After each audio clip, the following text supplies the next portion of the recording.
Bien, entonces tenemos una amplia asistencia. We have a brilliant, we have a lot of people watching online this. I'll make a brief introduction in English. So we do have one guest online that, well, I think doesn't speak Portuguese or Spanish. So good afternoon. Thank you for being online. As I was mentioning, it's a pleasure for us to have Maria Grovia Gordilho here at the University of Évora for this presentation. Please. I already told Maria this story 2 or 3 times today, but in 2009, when I was working at the London Customs Accounts, working at the National Archives in London, I was looking through the London Customs Accounts, and all of a sudden someone approaches me from behind and says, "What are you doing?"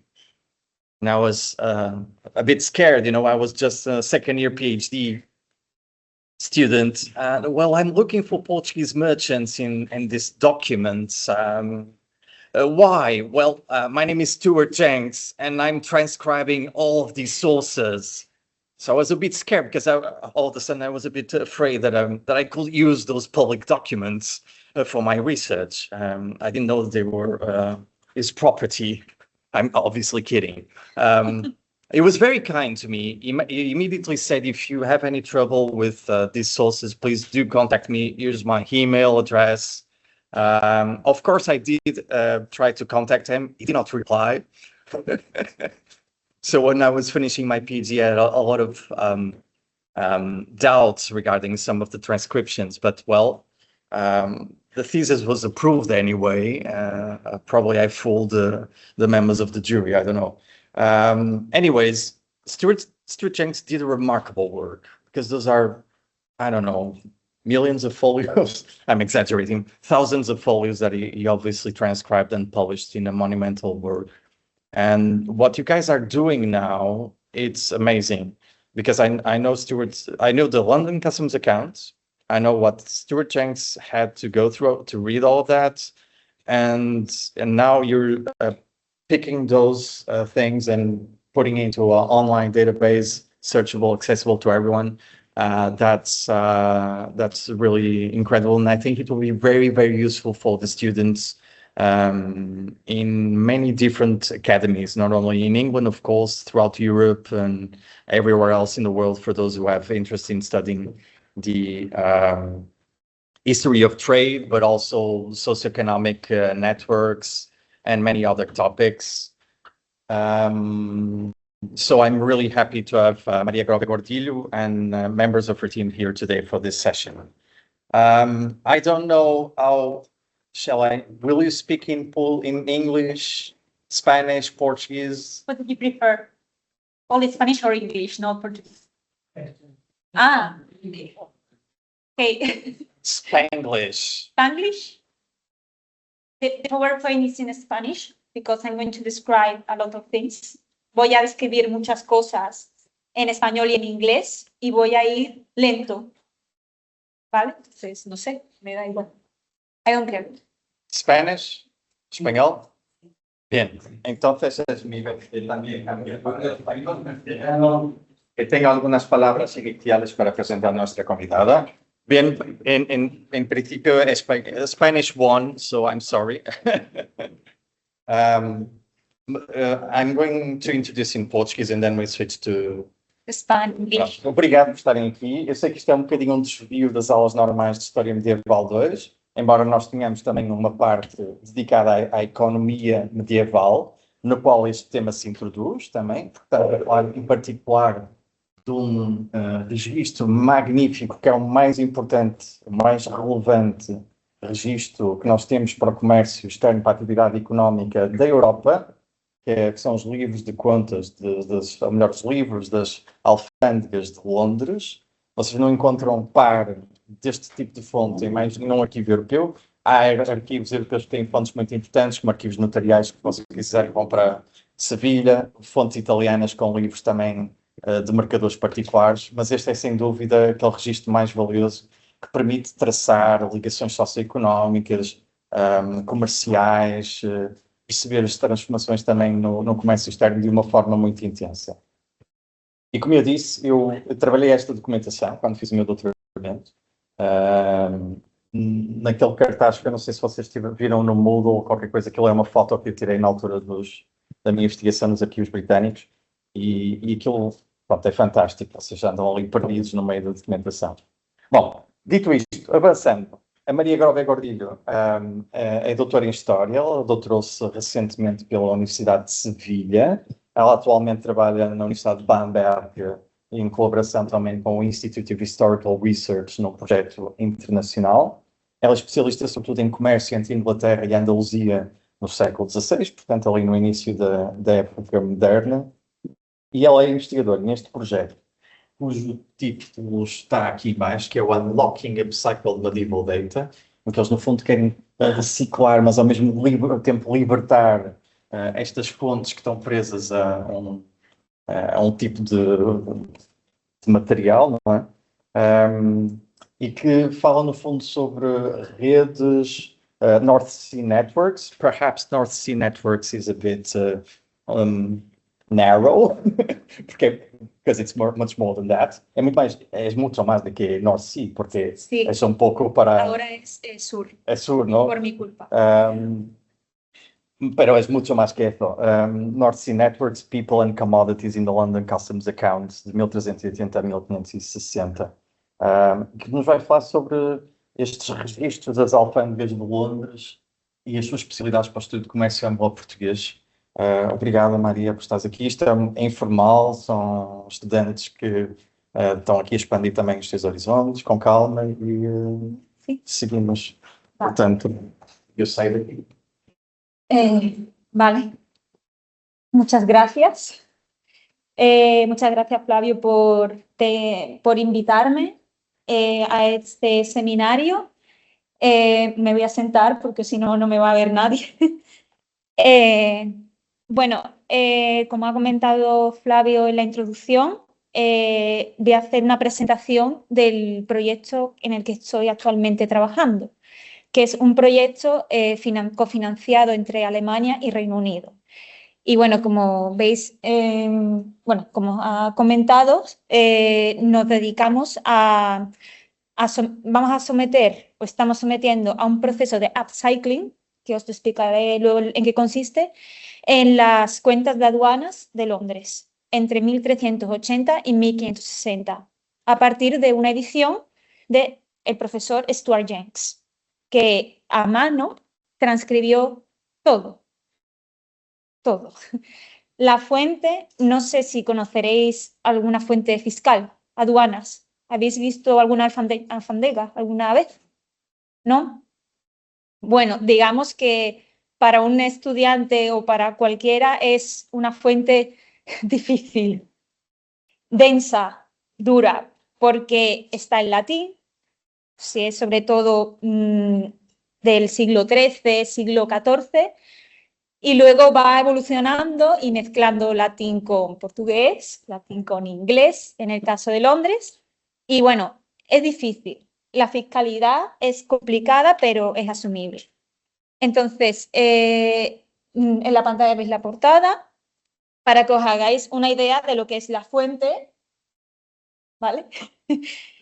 No sé si veréis algo.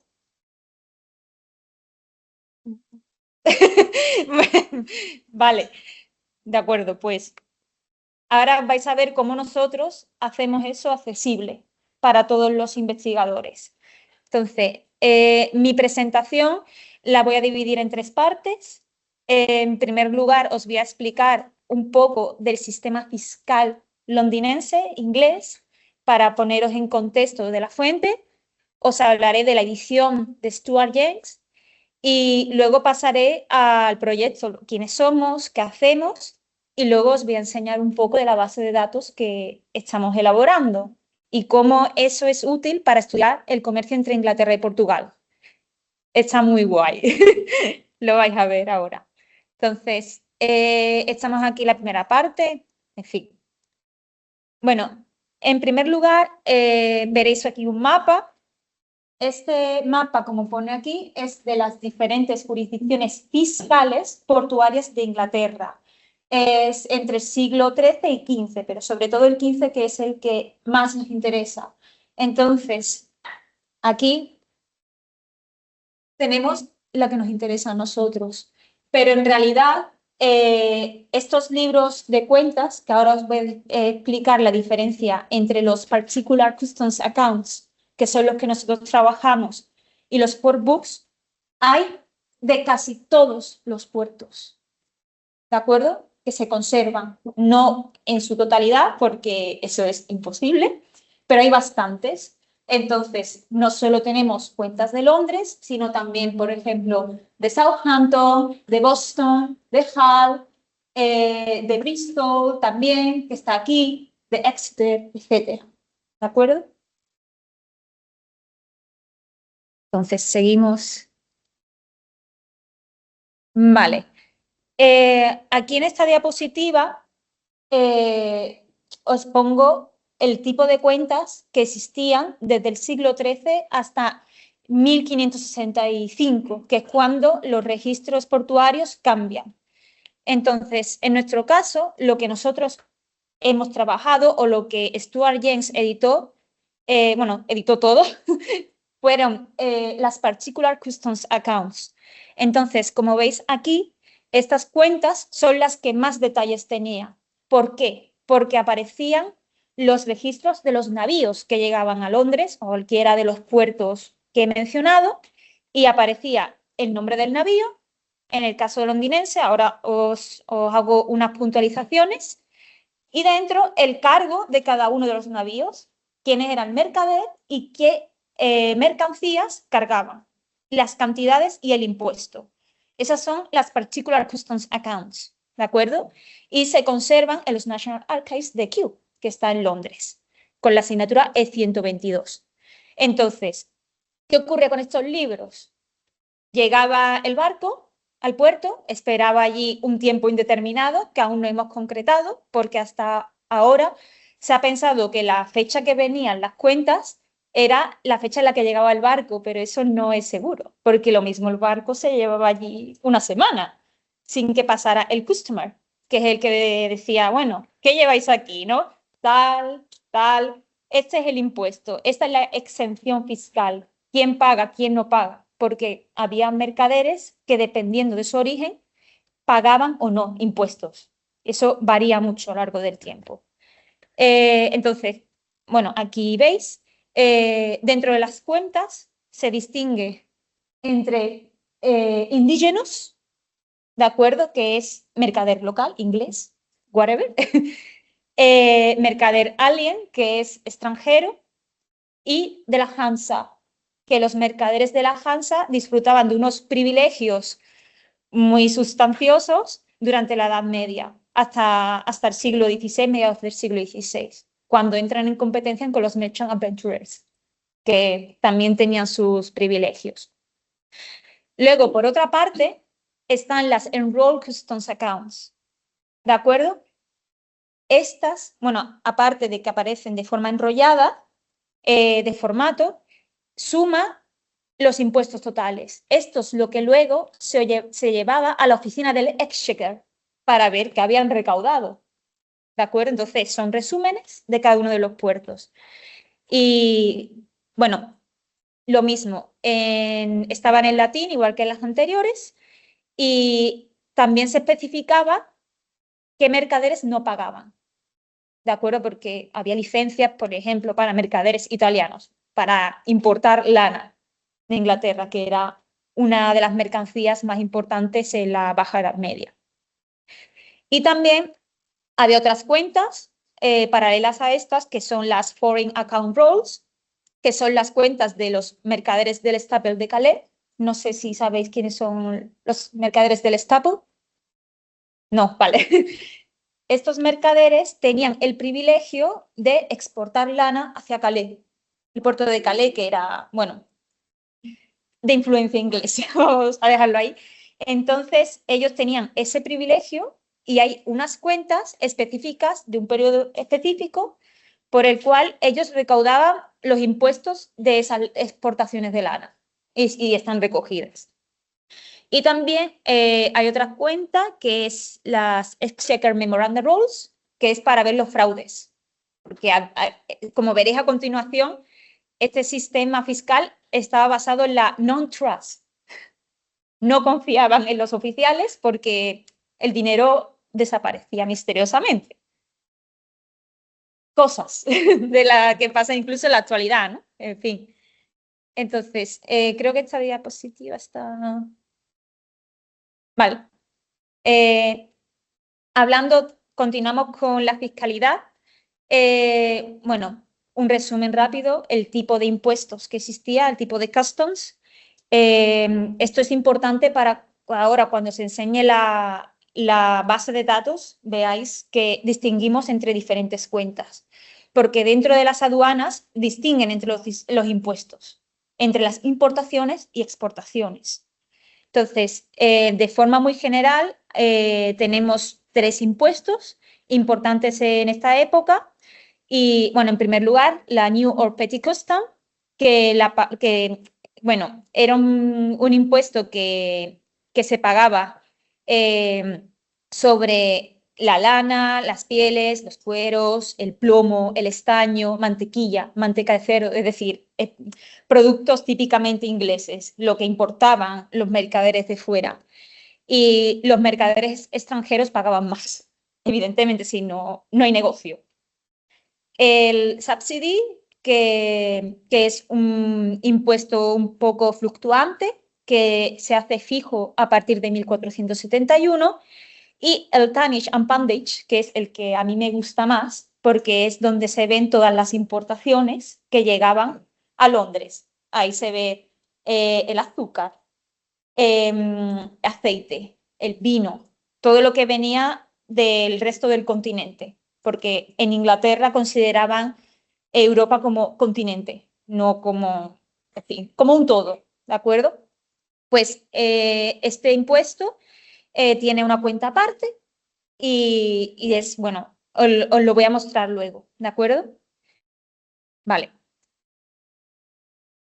Vale, por otra parte, tenemos los oficiales, ¿de acuerdo?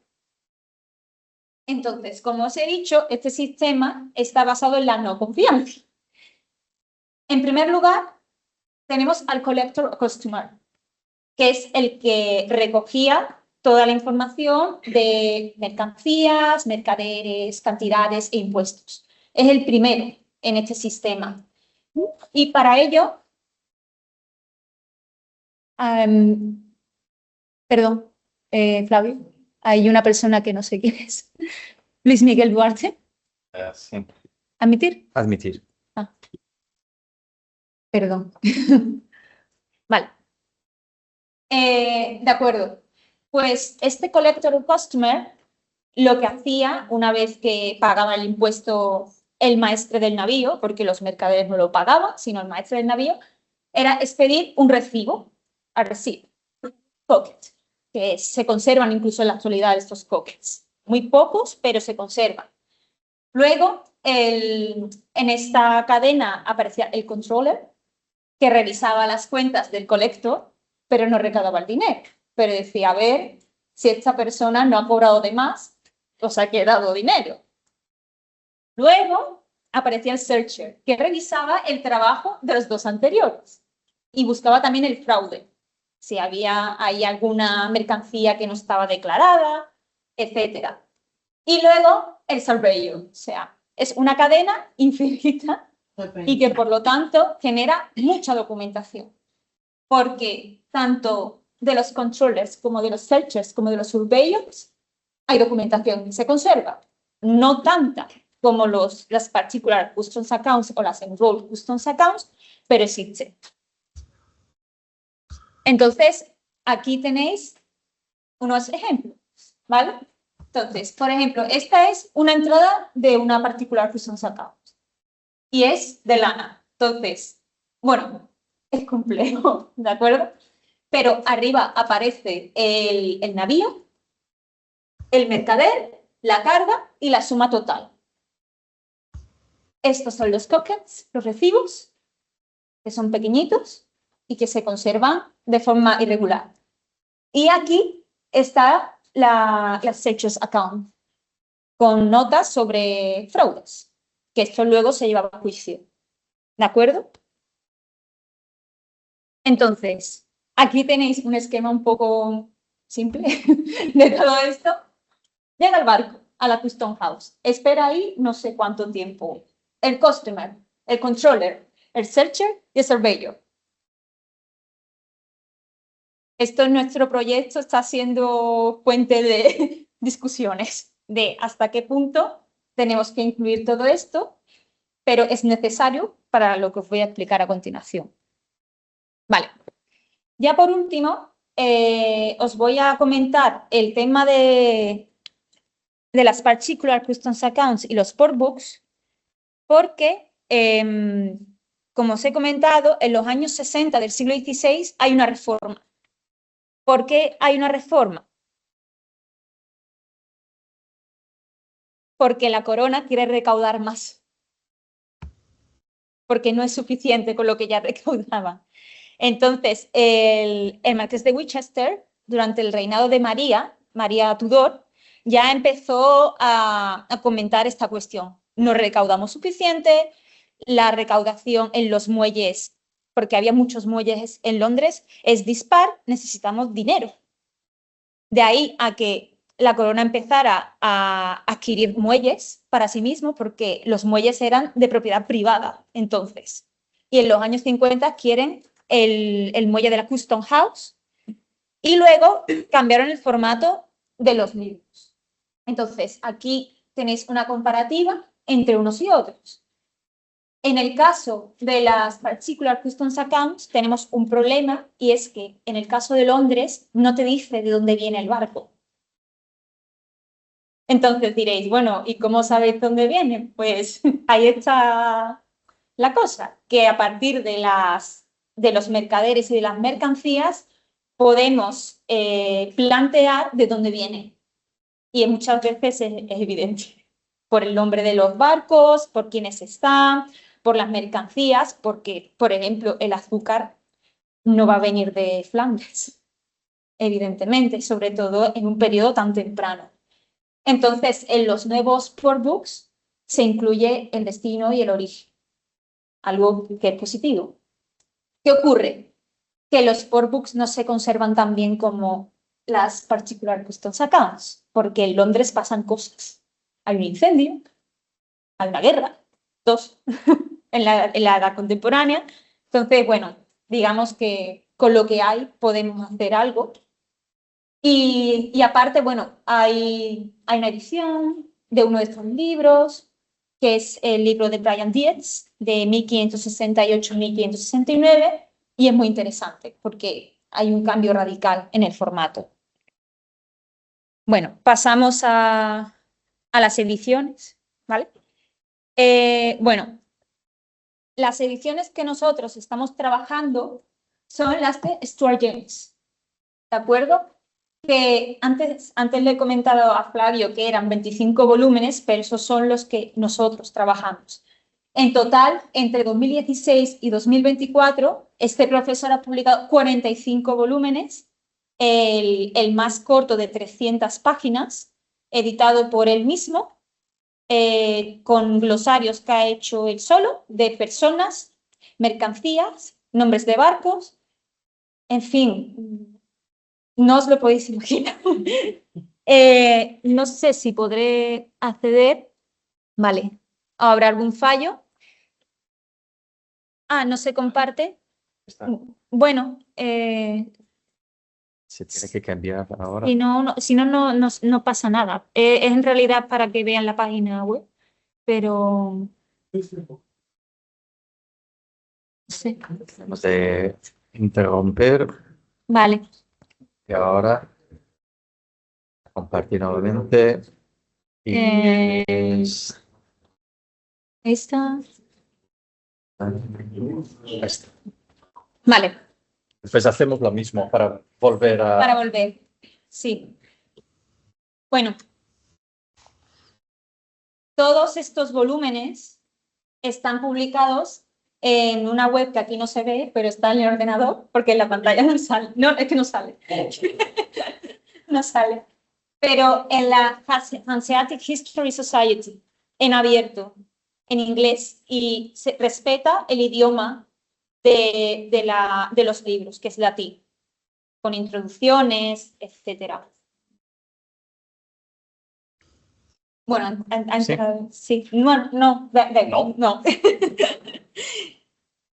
Bueno, si ponéis Hanseatic History Society, os sale. No pongáis Hanseatic History Berlin, que es más complejo, que es alemán, pero es así, está en la página web. Entonces, ¿se puede navegar? Sí, claro. Vale, entonces, está accesible desde aquí. London Customs Accounts es lo único que está en inglés, como veréis. Y bueno, digamos que aquí está todo. Desde 1280 hasta 1560, esto está anticuado. Y nada, un trabajo de toda la vida, prácticamente. Está publicado en este formato, en PDF. Esto es importante, PDF, ya veréis por qué.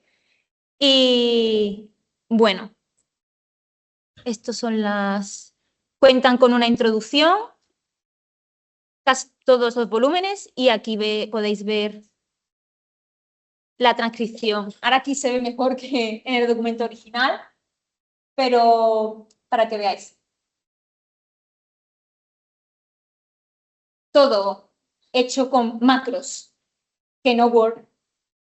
Macros yo no sabía qué era, y es como la versión primigenia de Word.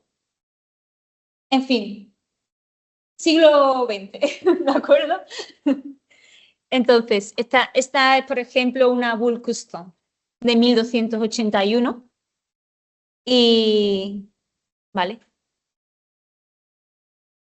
claro, aquí volvemos, ¿dónde está? ¿Dónde está?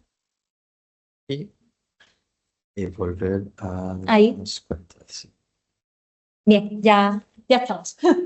Perfecto. Vale, antes de Stuart James hubo intentos de hacer transcripciones. Entonces tenemos algunas en Graz en 1918, en Cobb en 1990, pero en este caso estas ediciones no respetan el idioma original. Esto es problemático porque una traducción siempre está sujeta a la subjetividad.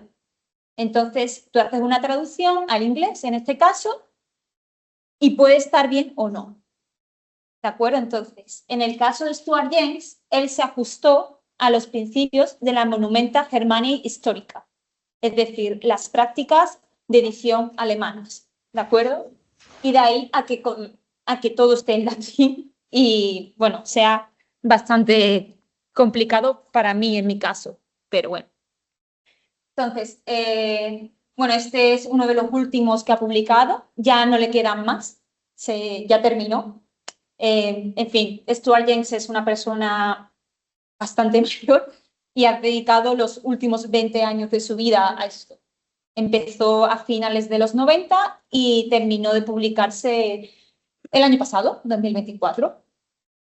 Hay un volumen que está publicado por Bolau que tiene una introducción bastante desarrollada sobre el sistema fiscal inglés. Si tenéis interés, pues ahí lo tenéis, está todo online.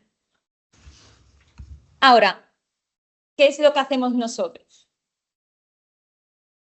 Bueno, como os he comentado anteriormente, este proyecto está cofinanciado tanto por el Reino Unido como Alemania, en un acuerdo entre el AHRC y el DFG, que son como los organismos científicos de estos países.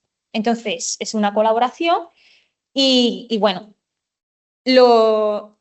bueno, aquí tenéis los objetivos bastante desarrollados y bueno, lo que se buscaba principalmente con esto era realizar un proceso de upcycling. ¿Qué es un proceso de upcycling? Pues vista la complejidad de la fuente, porque si tú querías trabajar con las cuentas, tenías que ir PDF por PDF buscando. Eso no es práctico en la vida real. Es difícil. Antes de que esto existiera, yo buscaba en los PDFs y creedme que no era sano. Era muy pesado. ¿Qué queríamos hacer? Pues estas fuentes, estas ediciones que normalmente están en un repositorio y muchas veces no tienen promoción, las queríamos hacer más accesibles. Y en eso consiste el upcycling. Es decir, cogemos fuentes editadas normalmente en el siglo XX y XXI, las adaptamos, respetando siempre el proceso de edición, las propias decisiones del editor, y las adaptamos en una base de datos interoperable, accesible para todos, acceso abierto, etc. Y bueno, aquí como veis están aquí los 3 objetivos. Sobre todo lo que queremos hacer es trabajar en esta fuente para hacer estudios de comercio, economía, cultura material, que es lo que mi colega que está conectado, Elliot, se dedica, porque él tiene una formación en arqueología. Bueno, aplicar el proceso de upcycling, que es un término que Werner Sleggens, que es uno de los principales investigadores del equipo, acuñó para la investigación histórica, porque upcycling existía de antes. Y bueno, el último objetivo es algo más técnico, establecer flujos de trabajo, de modelización, de datos, etcétera, que os lo voy a intentar explicar bien, porque la parte técnica no es mi parte. Y como veréis, aquí está el equipo. Somos un equipo pequeño, internacional, variado.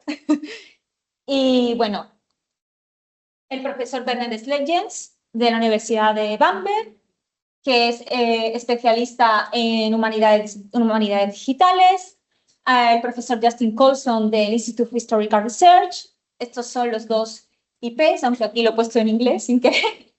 Elliot Benbow, especialista en cultura material del Institute of Historical Research. Stephen Gadd, que es el técnico, que ahora vais a ver cómo es la base de datos, la ha hecho él. Y nosotros hemos dicho, sí, muy bien, porque a nivel técnico nosotros no sabemos. Yo, que soy especialista en redes mercantiles, en aplicar Social Network Analysis. Y tenemos también una estudiante de la Universidad de Bamberg que, bueno, que está también para aprender y cobra por ello, evidentemente. y bueno, nos ayuda, bueno, le hacemos partícipe de todo. Y está estudiando el máster de Humanidades Digitales de la Universidad de Bamberg.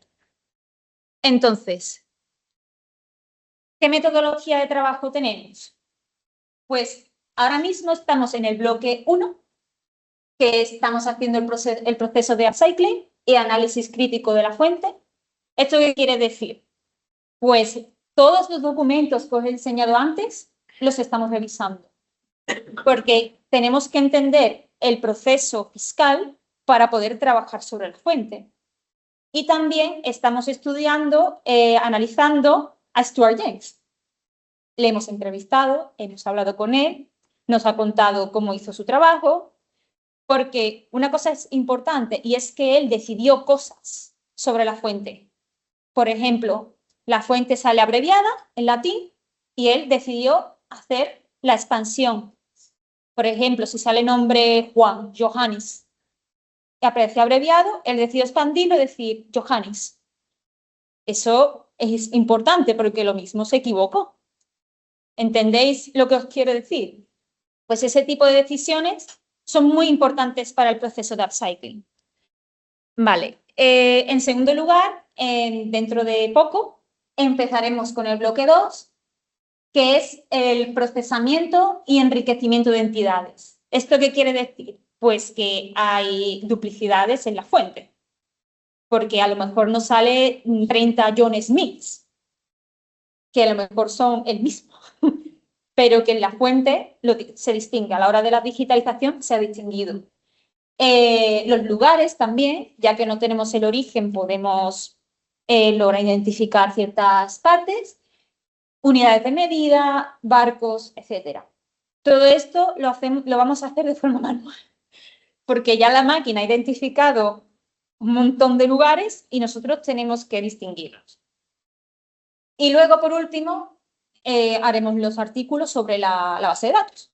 En plan, estudios sobre mercaderes específicos, sobre mercancías, etc. Vale. Futuros resultados. Vale. No sé si manejáis algo de humanidades digitales, Python, JSON, nada de eso. Vale, yo tampoco hasta hace 2 meses, ¿verdad?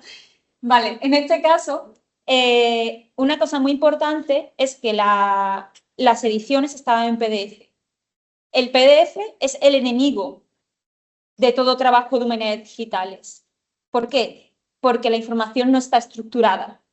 Cuando tú intentas meter un texto de PDF, ¿no os ha pasado que habéis copiado y pegado y se ha pegado una cosa que no es la misma? Pues eso es lo que ocurre, no se puede trabajar con PDF. ¿Qué hemos conseguido? Que Stuart James nos envíe los Words. O sea, locura, porque metes a los Words en Python, en un sistema de programación y lo lee todo. Entonces el técnico, nada más, aplica una serie de un código de programación para que identifique nombres específicos. Es decir, un Name Entity Recognition, un NER model, que lo crea él y ya a partir de ahí saca los nombres, sin tener que ir uno a uno mirándolo. Es bastante impresionante. Entonces, aparte, el Word lo ha transformado en formato JSON, que ahora os lo enseñaré, que impresiona, pero luego una vez que lo entiendes es lo mejor que te pasa en la vida. A mí me ha cambiado la vida, porque yo antes trabajaba con Word, Access tampoco, pero Excel, no voy a volver a usar eso nunca más, porque es una locura. Y bueno, esta base de datos, que ahora os voy a enseñar capturas de la beta, va a estar en abierto en GitHub, que es un repositorio de programación y bueno, va a estar accesible, nunca va a desaparecer, no hay que pagar dominio, todo ventajas. Habrá un toolkit también para el investigador que quiera trabajar con la base de datos y bueno, en artículos, conferencias, etcétera. Vale, ahora lo vais a ver todo de forma más clara.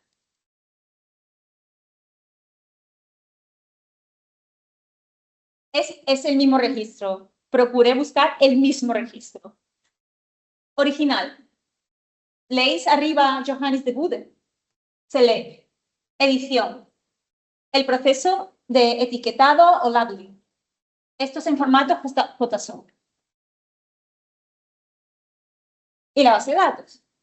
Entonces, ya aquí podéis ver, por ejemplo, bueno, aquí si buscas Winamp, te busca. Este es el navío y distingue entre nombres, origen, mercancías, la suma, el impuesto, en fin, hay que mejorarlo. Pero en fin, este es el proceso que nosotros hacemos. Entonces, esto salva vidas porque es mucho más sencillo. Pero como veis, respetamos el idioma original, que es latín. Aunque vamos a intentar, vamos a hacerlo, vamos a intentar meter en el buscador para que podamos buscar en inglés, en español o en portugués, que salga el resultado que queremos. Vale. El progreso actual es que en total de los 25 volúmenes que hemos usado, tenemos 23.415 landings, que es como llegadas de barco de barcos al puerto de Londres. Y bueno, cerca de 400 nombres de lugares, extraídos de navíos, maestres, mercaderes y mercancías. Y bueno, eso es. Entonces, estos 400 nombres los miraremos uno por uno, mi compañero y yo, y haremos, en fin, lo refinaremos. Vale, entonces, ¿cómo es la interfaz? La interfaz distingue entre fechas, se puede filtrar por fechas, entre las diferentes tipos de cuentas, de lana, de Tunic and Pondage, de Petty Customs y miscelánea, que son otras adicionales. Importación, exportación. Podemos añadir las notas a pie de página de la edición original, las anotaciones. Buscas ahí, si manejáis expresiones regulares es mucho más fácil porque busca más rápido. Viene el total de los gradings. Y bueno, aquí veis. Es bastante bueno. Y aparte, si quieres ir al PDF original, porque respetamos la obra de Stuart James, hay un botón que te redirige al PDF original en la página de la Hanseatic History Society. Aquí para copiar, por si quieres citarlo, filtras ahí arriba y bueno, también puedes exportar los resultados en CSV, es decir, para que sea leído en Excel, en JSON, para citar, copiar enlace. Y aparte, puedes comparar tus resultados con el total de textil exportado por mercaderes locales, de la Hansa, etc. ¿Estos datos de dónde salen? De las Enrolled Customs Accounts, que también están editadas por Stuart James. Entonces, aquí está todo. ¿De acuerdo?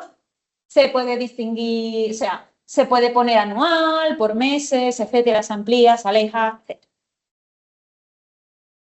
Hay un mapita que está en proceso de ser elaborado, que te indica los puertos principales. Esto es todavía una beta, pero sobre todo lo que tienen es toda Inglaterra, la Hansa, el sur todavía no, eso lo tengo que hacer yo, ¿vale?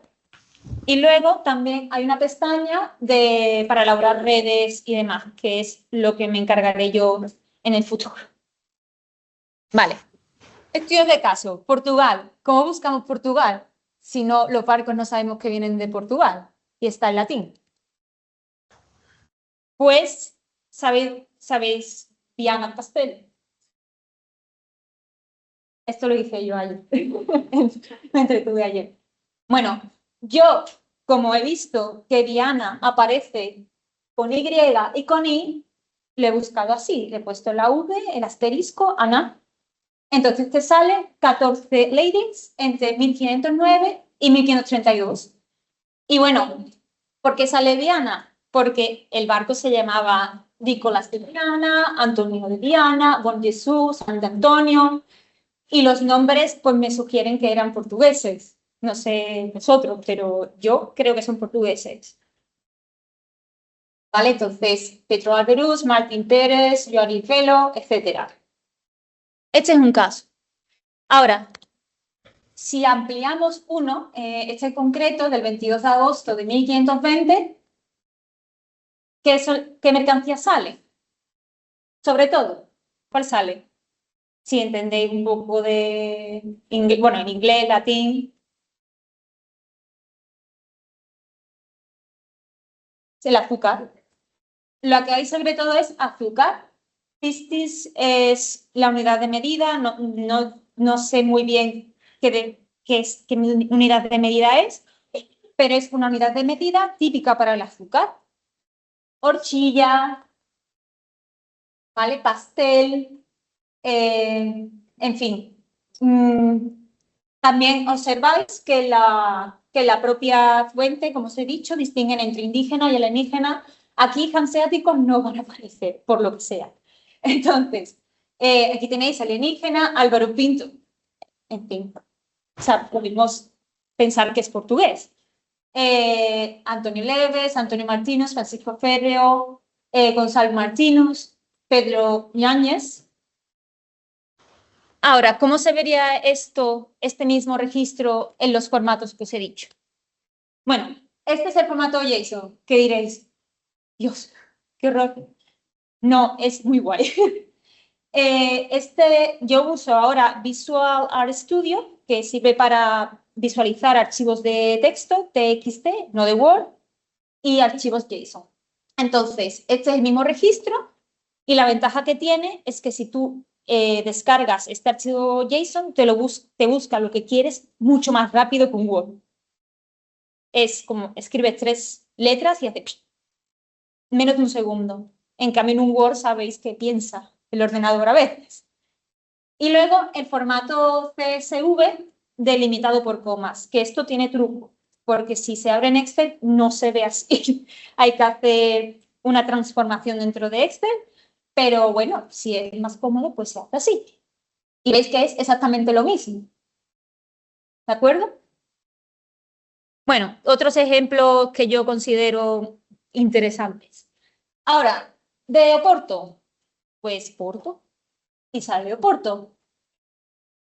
Lo mismo, que azúcar, bueno, también salen ahí pieles, sucades, bueno, no sé, mermelada, lamprea, etcétera. Son, en fin, mercancías habituales del Mediterráneo, ¿de acuerdo?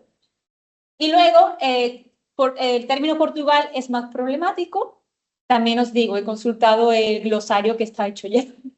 Sí, y sale, pues puse Gale, bueno, y me salió Portingale, es decir, mm, pieles de Portugal. Y como veis, el buscador no solo busca en nombres de barcos, sino también busca por dentro de los cargos. Entonces tú abres, porque haces así y sale todo. A ver, a mí me parece súper divertido, pero puedo entender que no. A ver.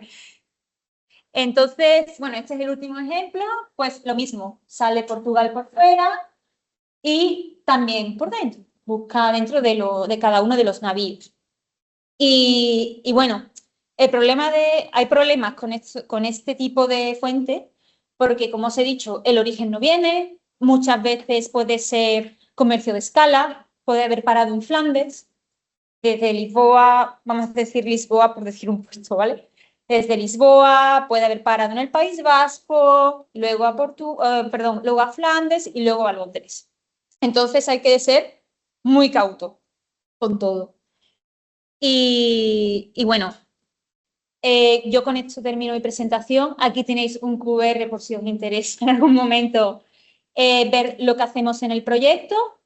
Y nada, con esta imagen que aparece de fondo, la Custom House de la British Library, termino. Muchas gracias por la atención y espero que os haya gustado.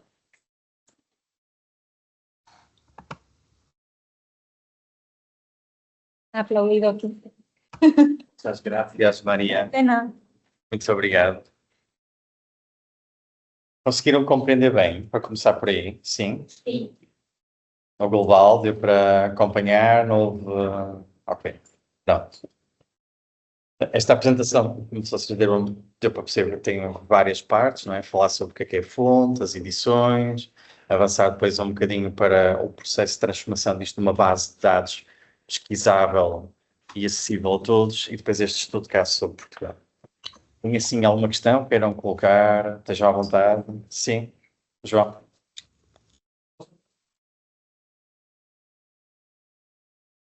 Es el lado más interesante y importante que tú. Pero el lado de que... Podes hablar un poquito más También, Iván. también la columna. Sí, Es como perturbador.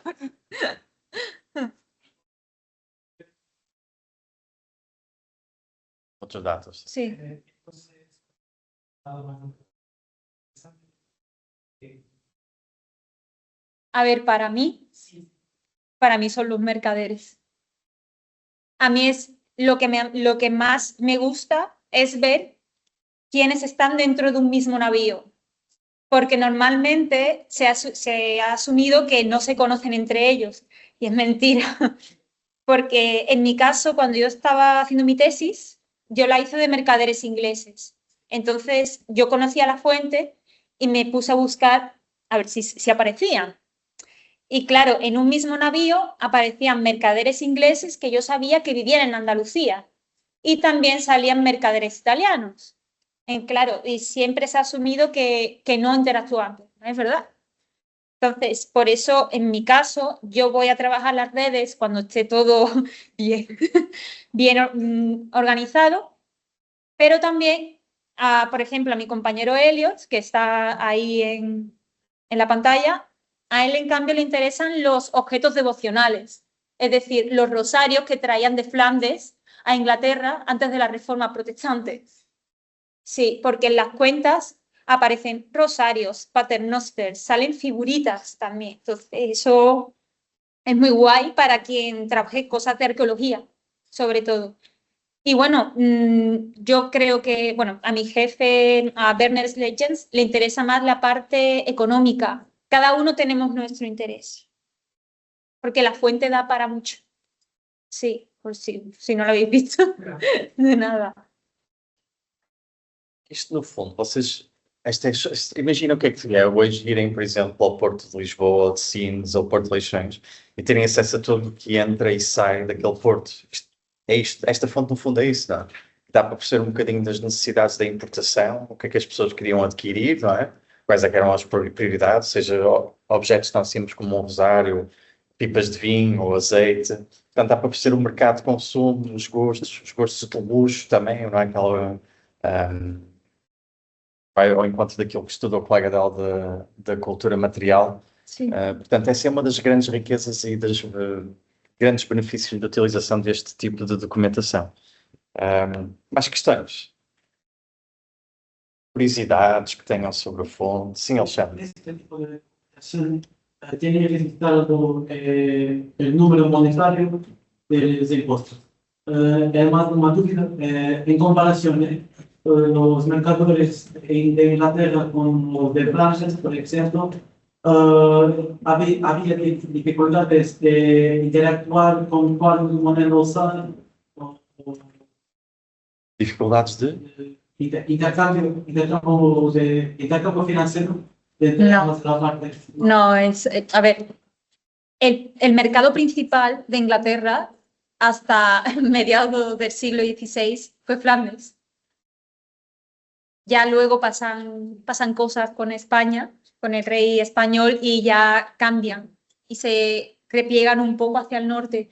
Pero a nivel fiscal es verdad que no se podía sacar moneda de allí de Amberes, pero siempre sacaban moneda, por lo que sea.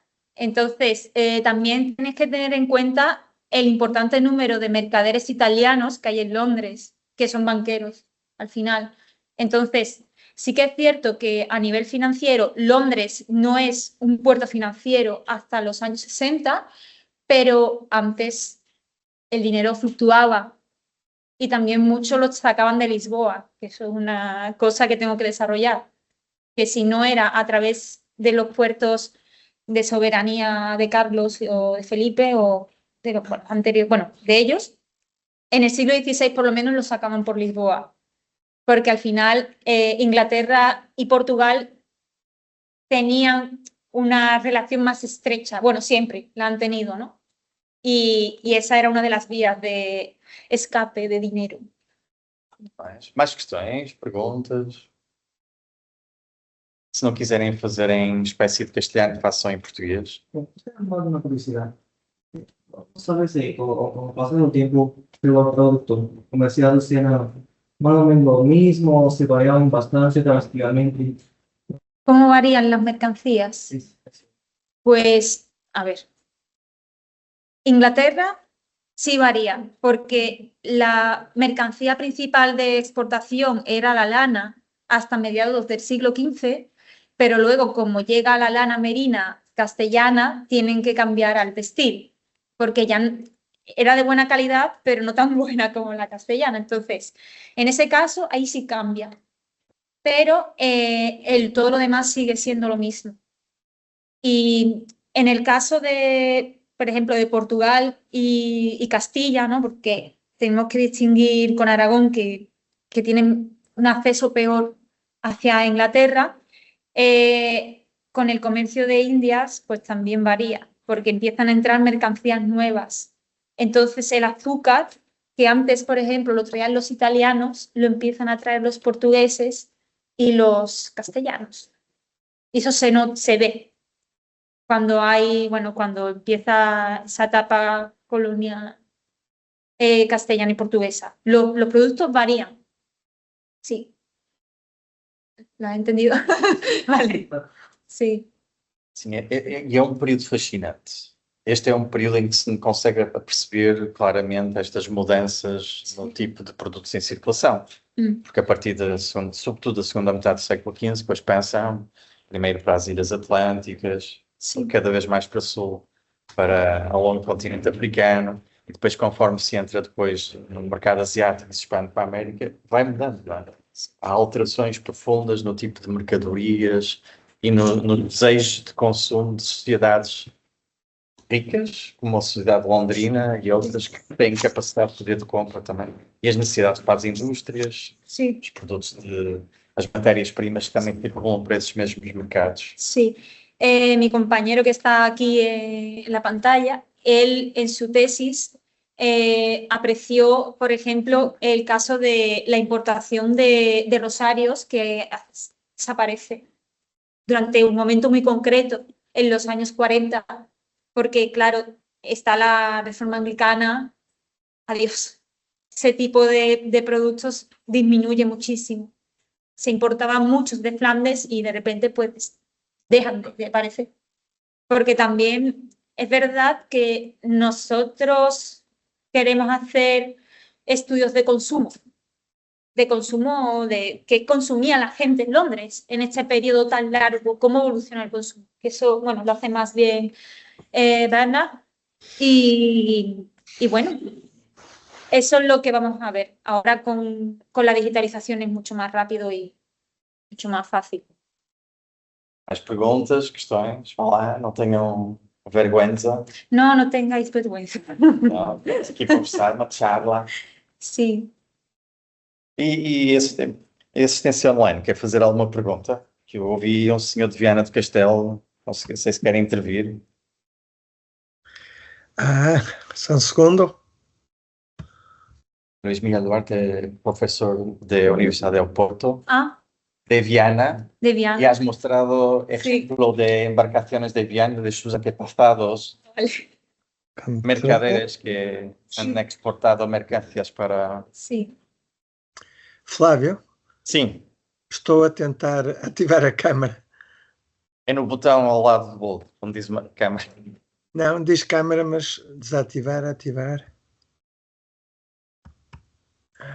Control issues. No... Teams está intentando activar la cámara, pero... Bueno, sí, pregunto. Control pero Shift está más habituado a los tiempos de la radio. Entonces, vale. É Control Shift 0 ou Control Shift O? Você não consegue, no botão em cima, onde diz câmera.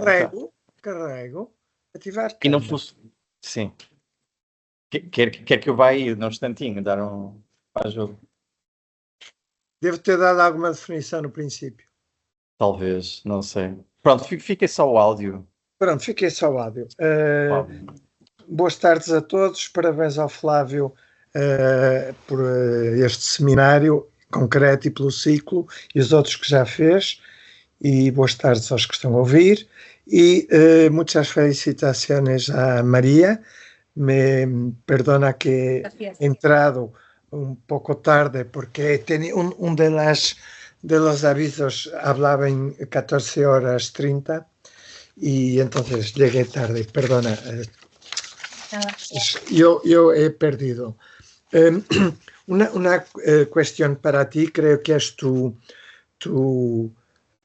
punto más importante de interés sobre los mercaderes, los que viajan, los que no viajan. ¿Puedes teorizar un poco sobre eso? un mismo mercador puede empezar a viajar y después cuando se torna más importante mandar otros en su vez. Puede que en un momento le sea útil desplazarse a Inglaterra o no. ¿Cómo funcionan eso? Y bueno, eso que decían de Eliot, de los rosarios, yo creo que también de lo poco que sé, estoy entre expertos, yo no lo sé, que a veces nosotros pensamos que solo se importa o exporta cosas de valor añadido muy, muy grande. Y no es verdad, la parte del consumo es muy importante. Si hay un gran consumo de cosas pequeñas, de pequeño valor, puede que eso sea decisivo, como las Sí. naranjas de Algarve que iban. Y al final, no sé cómo encaras eso, pero hoy día tenemos la idea que un país importa una cosa y importa unas cosas y exporta otras. Cuando Suiza importa relojes. Y bueno, ¿y hay alguna cosa en esos tiempos de Inglaterra u otros países importaren y exportaren? Por ejemplo, Portugal importa muchos tejidos, pero también exporta algunos. También exporta algunos. Si quieres, si quieres si piensas que es interesante hablar un poco de eso, muy bien. Si no, no. Yo me acuerdo, hablando con Elliot, que me quedé muy espantado cuando vi que se hacían fortunas con las primeras páginas impresas de oraciones y se hacían fortunas con la prensa. Yo diría que esas cosas que se pasaban en ferias y que se vendían por nada. Bueno, muchas gracias. Una vez más, felicitaciones. El proyecto es muy interesante. Vale, muchas gracias. Só Sim. perceberam as questões, que eu sei que isso calhar não se ouve muito bem, pois não? Pronto, a primeira questão tem a ver com os tipos de mercador. Aqueles que viajam com as mercadorias ou os que estão estantes. Portanto, se conseguimos mais ou menos identificar. A segunda, sobre os artigos, o tipo de artigos que circula os produtos, não é? Desde pequena dimensão a produtos de luxo, que têm valores diferentes, não é? Desde um tipo de produto de valor acrescentado traz um maior lucro ao mercador, outros mais simples. E a terceira tinha a ver com elementos de cultura material, neste caso que são um bocadinho mais raros, que às vezes também aparecem, como por exemplo, da África, aparecem em feiras os fólios de provavelmente livros de horas, não? Sim, talvez. Iluminados que têm um valor bastante elevado e que circulavam pela Europa fora. Vale, gracias. Pregunta. Vale, en el caso de la movilidad, lo que ocurre con la fuente es que a veces no especifica si está el factor o el propio mercader que encarga la mercancía. No está muy claro. Algunas veces sí lo especifica y otras veces no. Entonces, ahí tenemos que cruzar con otras fuentes, evidentemente. En mi caso, cuando yo hice la tesis, sabía que había gente que sí era la propia que mandaba la mercancía, pero también sabía que eran factores los que mandaban la mercancía. Factores. Sí, factores. Entonces es complejo, pero la fuente nos puede ayudar y otras veces no. La cosa es que, bueno, hay que trabajar en ello y hay que cruzar fuentes. Es la única respuesta, porque trabajar solo con las Customs Accounts no es lo recomendable, por lo menos para mí. Y luego, con respecto a los artículos de consumo, bueno, Elliot está ahí. Elliot is there. He asks about the small rosary beads, these small religious objects, which were, regularly traded from London. So he asked about that, which were the trends of consumption. So, yeah. Apologies, I'll have to reply in English as my Portuguese is terrible, and Spanish is bad as well. So in terms of rosaries, the numbers just get larger and larger as you go through the 15th century. So as England becomes better connected particularly with fairs in the Low Countries, so Antwerp and Bergen op Zoom in the Netherlands and Belgium, you get shipments of beads in the hundreds of thousands, and these tend to be of cheap materials, of bone, wood, and occasionally things like glass. And you do start to get the imports of Italian beads. The Venetian glass industry starts making these sorts of materials for export in the 15th century. So you can start to see those sorts of materials. And then you can see some things in the higher end of the market. So ivory from the Mediterranean, coral, which was exported from Spain, from Barcelona, and amber from the Baltic, so from the Hansa. But the customs accounts provide a really important window into the cheap objects, material culture, which you don't get in things like wills and inventories in England because they're too cheap. But in the customs accounts, they appear in large numbers because the Crown is desperate for the money. In essence, so they are recording to a very granular level, if that makes sense. So the numbers become very large, though, as you go through the 15th century. Thank you. Eu sei que provavelmente não conseguiram escutar muito bem a resposta, não é? Mas isto é interessante, porque mais uma vez transporta-nos para aquilo que era o cotidiano daquelas sociedades, não é? Em que estamos a falar de algo tão simples, que pode ser interpretado como um objeto religioso, ou até um objeto mais decorativo, os rosários, não é? Depende da interpretação que se queira dar. Mas é um objeto que começou a circular, como disse o Elliot, aos milhares a partir no final do século XV. É algo que ocupa pouco espaço, que vai nas embarcações e começa a fluir e entrar naqueles mercados através de feiras interligadas nos Países Baixos, mas também, por exemplo, como ele diz aqui, feitos com vidro veneziano, coral de Valência, em marfim. Portanto, produtos que têm características muito singulares e que conseguem chegar aos mercados da Inglaterra em grande quantidade e que muitas vezes no oceano, não é?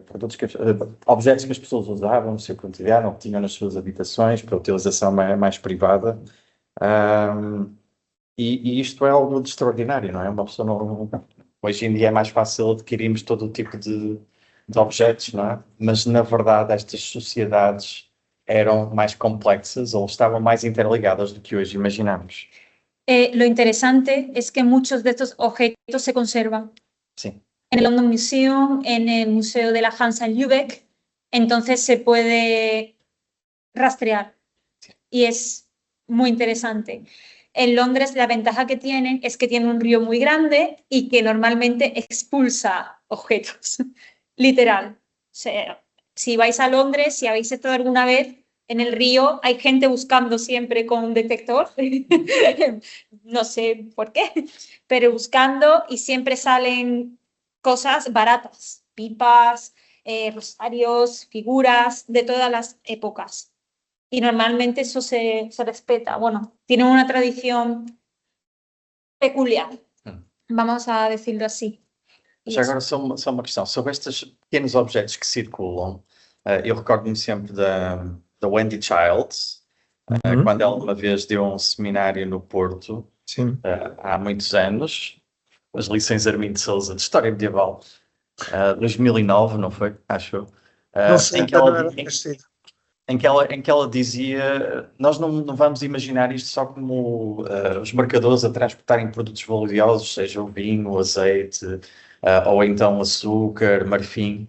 Não, porque muitas vezes estes documentos de London Customs Accounts, etc., são espelhos do cotidiano e vemos lá eles a transportarem, no caso de marcadores portugueses, eles aproveitavam o espaço e mandavam para lá cebolas, alho, coisas tão banais que depois percebemos que estão a circular de um lado para o outro. Portanto, as pessoas aproveitavam também para exportar o que podiam, não é? Para ganhar algum lucro extra em relação àquilo que seria provavelmente se vendessem no seu mercado local, não é? Portanto, não é só feito de rosários ou livros assim, profusamente iluminados, ou vinho ou açúcar, mas também podemos encontrar estes objetos mais pequenos, de pouco valor, a circular por todo lado. Sí. Faltaba una tercera cosa, ¿no? Que no... Sim, dos livros. Está resuelto. Sí. Vale. Mais questões? Sí. de humanidades digitales, que es el futuro, os interesa. Sim, também vejam. Deberíais. Reparem, isto não é só uma conferência de facto centrada numa fonte e nas possibilidades dessa fonte, não é? Isto, enquanto aula, também está preparado para aquilo que é um desafio que se coloca aos estudantes de História da Atualidade e aos profissionais e aos historiadores do futuro, que é como é que nós conseguimos pegar num documento medieval ou numa fonte com centenas de anos e face aos desafios da atualidade, aos desenvolvimentos de inteligência artificial e da tecnologia, como é que pode ser utilizado para fazer uma interpretação mais apurada, comparativa. Porque, por exemplo, quando a Maria apresentou aquele gráfico da exportação Sim. de tecidos ou aqueles mapas, eu fiquei a pensar quem me dera ter tudo isto digitalizado quando estava a fazer o doutoramento, ter-me poupado tanto trabalho. Portanto, tem este altrapa de português de Portugal, sim, claro. Portanto, tem esta vantagem, não é? Vejam isto também como uma forma de expandir os vossos horizontes em relação àquilo que é o futuro das vossas próprias profissões. Nisto daqui tenho 2 ou 3 perguntas também, se puder fazer. Eu gostei muito. Vale. En castellano un poquito, ¿no? Una de las cuestiones que has hablado de los criterios de transcripción, ¿no? Sí. Habéis discutido eso con Stuart Jenks. Y después, ¿qué opciones que han tomado? ¿Mantenieron la versión más cerca de lo original en los TNA o como Stuart Jenks ha hecho la transcripción? Si has visto la interfaz que Mm. pone arriba, que pone arriba, London Customs Accounts edited by Stuart Jenks. Ok. Está explicado. Claro, entonces nosotros trabajamos a partir de la edición. Ojalá viéramos la fuente original, pero sabemos que está poco accesible porque se conserva muy mal. Quizás lo hagamos porque yo ahora voy 2 semanas a Londres a hacer fotos al archivo con mi compañero, pero no sabemos aún si escoger alguna en concreto, porque lo ideal sería que hubiera un enlace a la imagen original, pero eso sería ya otro proyecto y Claro. sería infinito. Infinito, ¿no? Ok. Sí, esto ahora tardado 20 Tenía años. esta duda. Una otra cuestión que es, me impresionó el método de hacer una búsqueda cuando tienes, por ejemplo, Viana con 2 grafías, con I o con Ipson, Sí, y has pesquisado asterisco. asterisco Sí, Ana. sí. Si una persona no... Probablemente hay una explicación antes del investigador hacer una búsqueda, ¿no?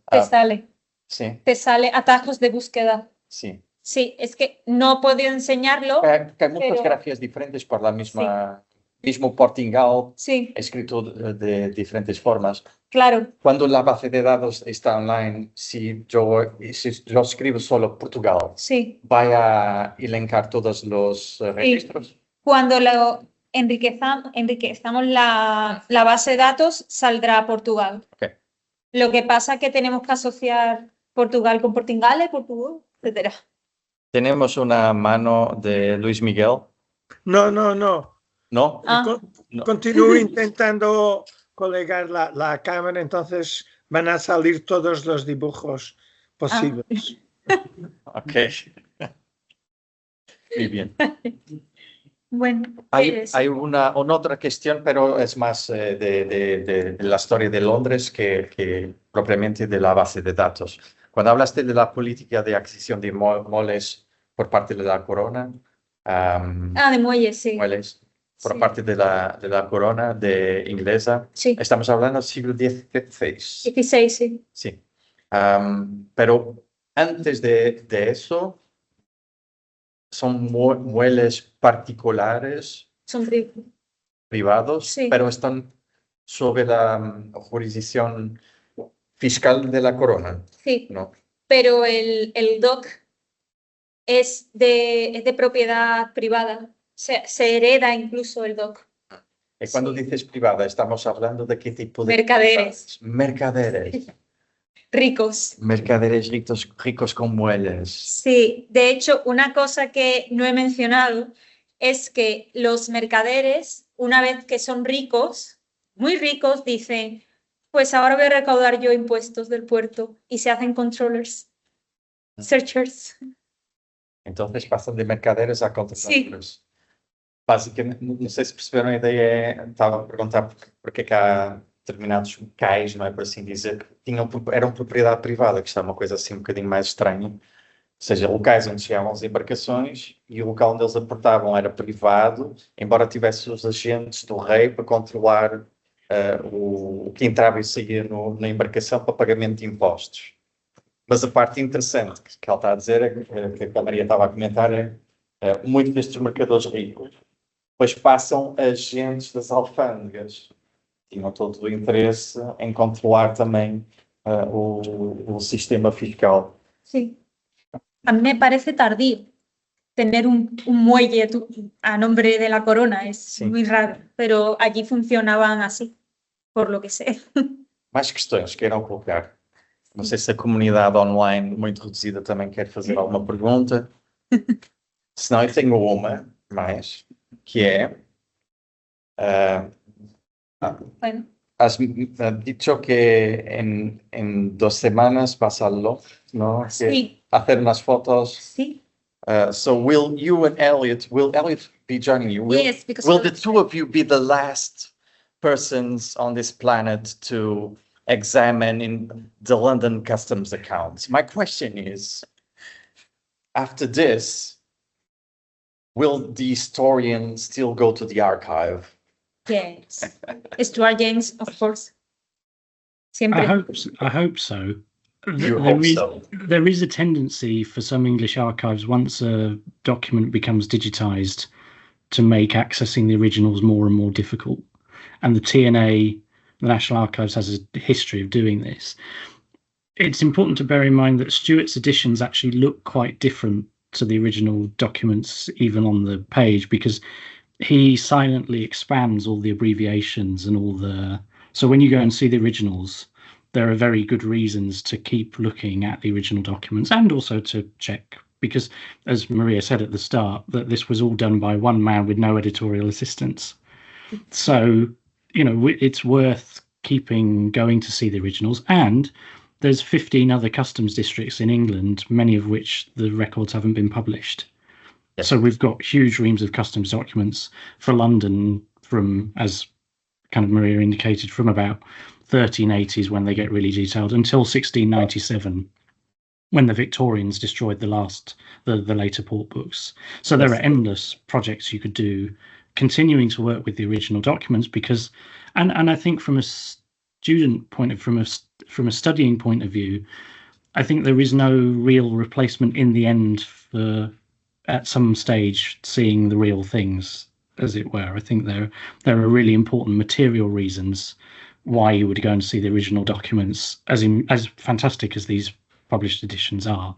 So I think always try and see the originals if you possibly can, because there's a certain administrative logic that sometimes becomes clearer when you see the originals, if that makes sense. So yeah. É que eu estou a tentar motivar que, uma vez que a base de dados esteja online, não desistam um dia, se forem fazer trabalho de investigação, de visitar e de ir a estes arquivos para consultar a documentação, especialmente num local como os National Archives de Londres, que é espetacular. É um local fantástico. Sí. E tem excelentes muffins de limão. Yo quería hacer hincapié en una cosa, y es que a la hora de la metodología, si ellos harán una disertación, supongo, ¿no? Es muy importante que si usáis ediciones, sepáis que son ediciones y no es nunca la fuente original. Eso siempre, por muy bien que esté editado o transcrito, siempre hay subjetividad, siempre hay algo que es diferente. Y eso muchos investigadores, señor, no lo tienen en cuenta a la hora de usar ediciones. Entonces, siempre tenerlo en cuenta. Que el original sí existe y si se puede acudir a él, se acude. Y lo mismo con el proyecto. Sí. Muito bem. Mais questões queiram colocar? Aprenderam alguma coisa hoje?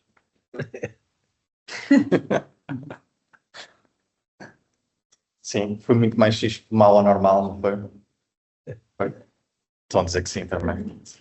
Muito, muito. Muito mais. Sendo assim, obrigado à assistência que está aqui. Estão aqui a dizer, a cumprimentar. Muito obrigado à Maria. Muchas gracias. Ha sido Obrigada. muy importante y ha sido muy interesante y ha sido estupendo. Muchas gracias. Thank you, Elliot, for being online also and for participating in the discussion. It was nice meeting you in a digital way. Like the database, it's a digital way. I will prefer it in person, obviously. So perhaps some other time we might be able to meet in person. Okay. Thank you very much. Fantastic. Thanks so much. Thank you, Maria. Thank you. Bye. Bye. Bye. Sim, digam lá, digam. Bye. Bye. Bye, everybody. Adeus. Deus. Tchau.